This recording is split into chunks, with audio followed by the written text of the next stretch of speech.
Hello, friends. Hello, friends, and welcome to another exciting edition of A Beautiful Adventure Marriage, the official marriage ministry of Cornerstone Church.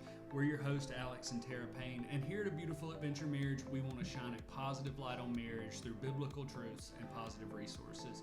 For all things A Beautiful Adventure Marriage, you can go to our website, that is www.abeautifuladventuremarriage.com. There you'll find our blogs, videos, ways to give, and as well as ways to purchase our new book. Here at A Beautiful Adventure Marriage, we believe that marriage is God's idea, it is a good idea, and it can be a beautiful adventure. So let's go. So as you can tell instantly, things are a little different tonight. Typically, it's just Alex and I, but tonight we brought some friends. We have told y'all from the beginning that we want to shine a positive light on marriage, but we have also told you from the beginning that we do not have all the answers at all. So when we don't have the answers, we try to find people that do, because again, we want to shine a positive light on every aspect of marriage. So tonight we're going to be talking about something that Alex and I have no experience with whatsoever, and that is how to manage your marriage with multiple children.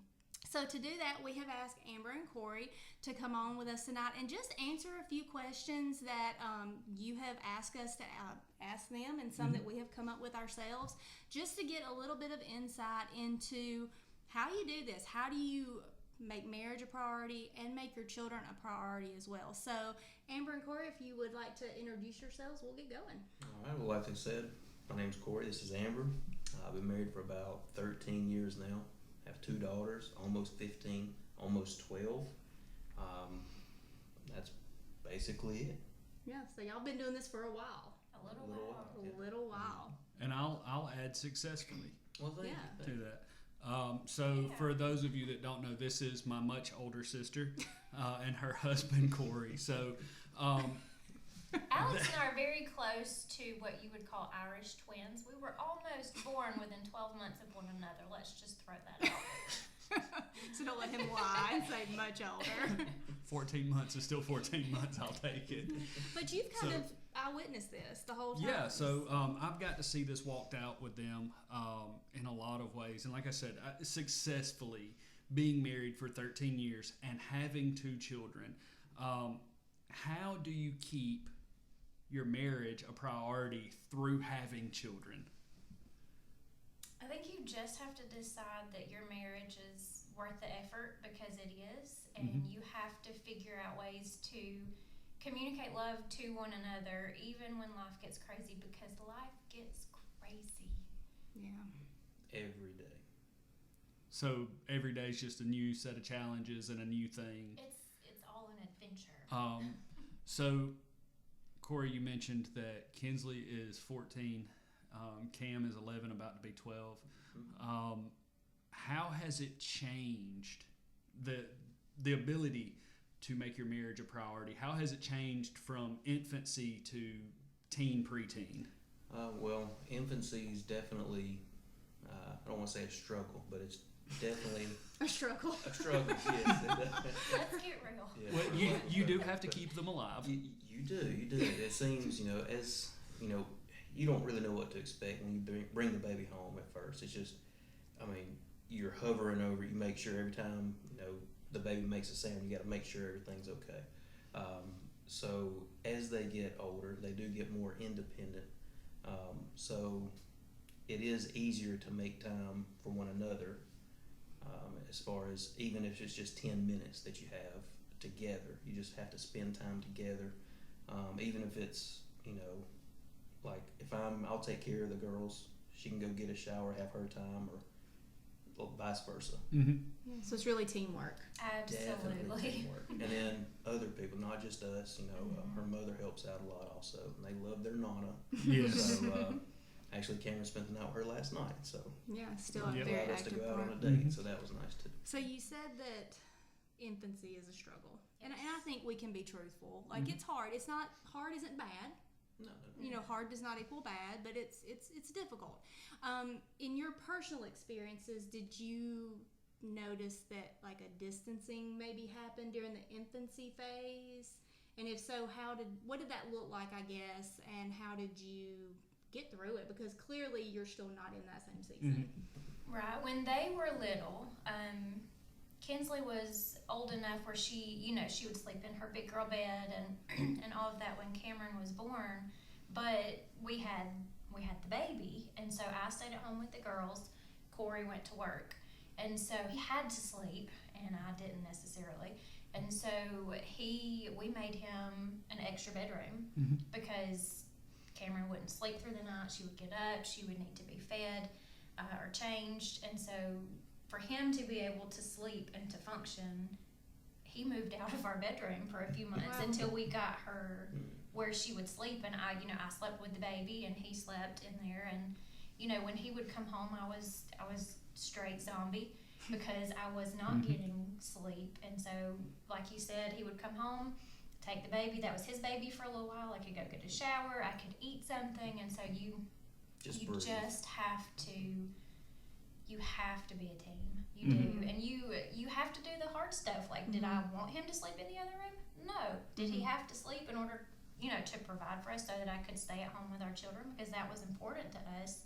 It was a necessary evil, I guess, if you will.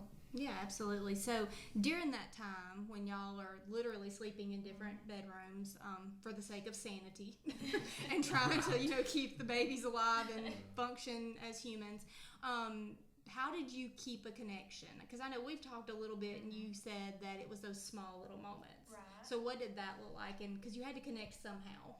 Right. And he, although he was sleeping in a different room, he would lay down with us because I was, out as soon as my head hit the pillow. And so he would come and lay with us, and we would fall asleep, and then he would leave. Gotcha. And so it's not like, we were living separate lives or anything like that. He made that moment special. And then he would leave at, 4:35 in the morning. He would come and kiss everybody and, tell us to have a good day, and just little moments. You have to hang on to those. And it was difficult during those times because with the job I had then, it was leaving when it was dark, getting home when it was dark. So those moments were very, very short-lived or very small as far as like she said, if I'm leaving at 4:30 in the morning, they were all still asleep for the most part. So still and then in the evening, sometimes getting home, the girls might already been down. So just trying to what time you have together, trying to make the most of it. We've called those connection points in other blogs where a connection point may be a date night where you actually get to go and be on a date, but sometimes a connection point is a kiss when you first walk in, and then you both go to jobs like, all right, this is your baby, I'm gonna go take a shower now. Right. But those connection points don't have to look like a certain thing. Right. And I think a lot of people think that well, we're distant, but it's because we can't go on a 3-hour date. Right. We didn't know what a date was when the girls were little. One of our most memorable dates was we put a quilt in the living room floor and ate toast. Like, you find your moments and you go with it. So how important is it that you, with children, find date moments? Like you said, even if it's a quilt in the floor and a piece of toast, how important, like you said, it's one of your favorite dates, like clearly that means a lot to you. So how important would you tell it to anybody that's out there watching, listening, that dating your spouse is still important? Well, what I would say is, everybody has, I guess, their idea of what the perfect date is. Don't base it on what other people say, what other people do. What you have to do is find out what works for both of you. Like she said, just a quilt, eating some toast. But I think the most important thing is making time, whether it's after the kids are in bed asleep, just staying up another 15-20 minutes with each other. You just got to spend time together. But there again, as they get older, it does get easier to, like last night, for instance, like I said earlier, we went out on a date last night, and we don't get to do it very often, but when we do, it's special every time we get to. So yeah. Absolutely.